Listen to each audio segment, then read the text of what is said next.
Welcome back to another edition of the Big Ten Morning Minutes. I'm your host, Michael Chen. It is Monday, February 25th, 2019. I hope you had a fantastic weekend.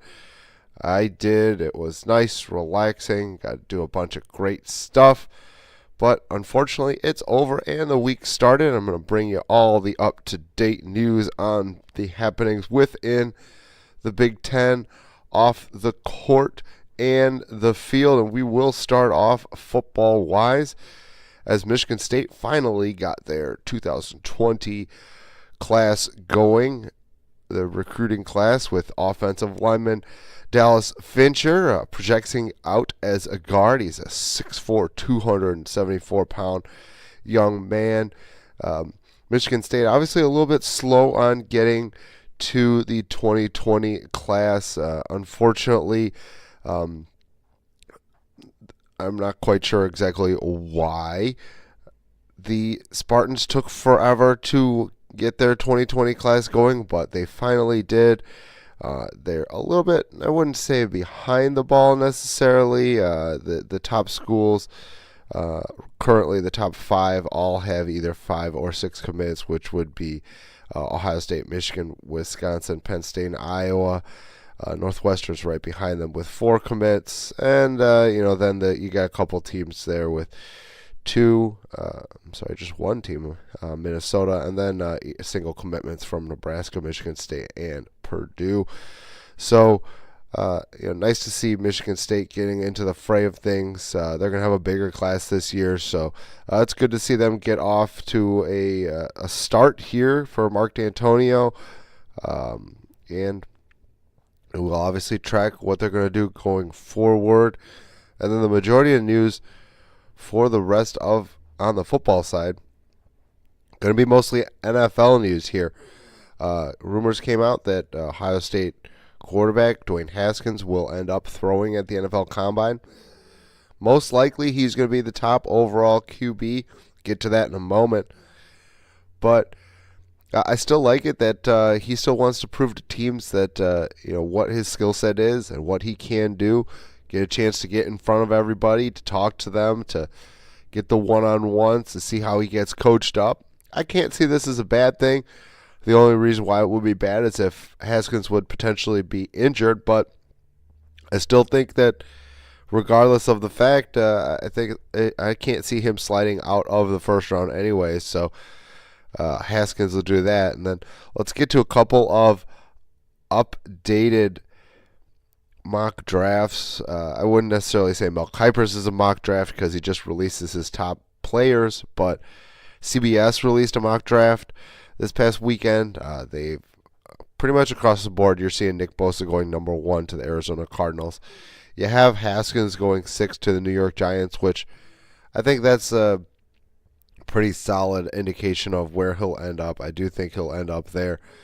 This one was interesting, however. They had Washington trading up to grab Kyler Murray at 3. So that's the first time in any mock draft that I've seen Kyler Murray being drafted ahead of Dwayne Haskins. I think the idea is that he is the consensus number 1 overall quarterback in the draft, not necessarily the number 1 overall player, but the number 1 overall quarterback. And to see Murray being taken ahead of him, a little surprising for me, but it is what it is. It's just a mock draft, obviously.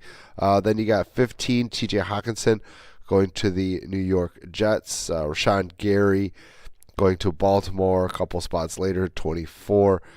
Devin Bush going to Oakland. And then this one's new for me. Haven't seen this name previously. You got Draymond Jones from Ohio State going to the New England Patriots. So a little new name there on that end. Then moving on to ESPN's Mel Kiper. Obviously, he released his big board, his top 25. And the names are pretty much the names that you're going to notice on the majority of the mock drafts. You have Bosa at 1, Gary at 5, Hawkinson at 6, Haskins at 7, and then Bush at 20. One name that I'm a little surprised to see, and we saw it in a mock draft that we mentioned last week, is Noah Fant. I think Fant is a first-round talent. Kind of surprised that he's not in any of these mocks in the first round, but again, it's early. The draft is about 2 months away, so these are just kind of, hey, this is where I think they're going, what fit teams needs, etc. So we'll see, ultimately after the combine and some individual workouts where these young men are going to end up. Just one note for the hardwood. Iowa has suspended their play-by-play broadcaster Gary Dolphin again for the remainder of this season after calling Bruno Fernando, Maryland forward, King Kong during the post-game show.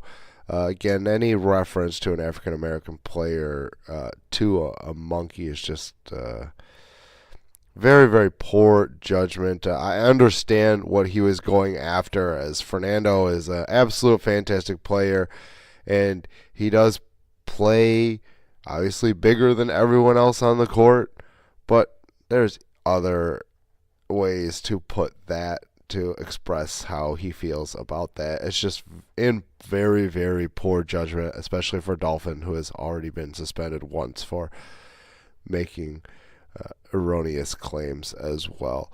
And then some general news here. You got Penn State's athletic director, Sandy Barbour. She had her contract extended a couple of years to 2023. She's done a really good job since taking over in 2015. And then Rutgers women's head coach C. Vivian Stringer, she's going to take a leave of absence through the Big Ten tournament due to health reasons. It's unfortunate. This is the second time she's done it. However, the first time it was mourning her mother's death, which a little bit more understandable. But I'm not saying that it's not understandable to leave for health concerns. But it's unfortunate that she's having to do this in the middle of the season. The team is making a push to potentially make the big, make a top 5 slot in the Big Ten tournament, which means getting a double bye and then potentially even making the NCAA tournament as well. So we'll see if Timothy Eatman, who's going to take over the head coaching duties in the meantime, if he's able to right the ship and get them going in the right way for a potential double bye in the Big Ten tournament and a potential at-large bid in the NCAA tournament. That's going to do it for me this morning for the Big Ten Morning Minutes. I hope you have a great day and a great week. I just want to let you know that this week's going to be a little short. Most likely you will not hear from me on Friday morning. There's a possibility. I am flying out to Minnesota and going to be in a wedding, so I might not be able to get one in. I'll try to on Friday, but Monday as well is going to be difficult. I'm traveling Monday morning, so definitely not Monday. Potential for Friday. I appreciate you listening, and have a great day, Big Ten fans.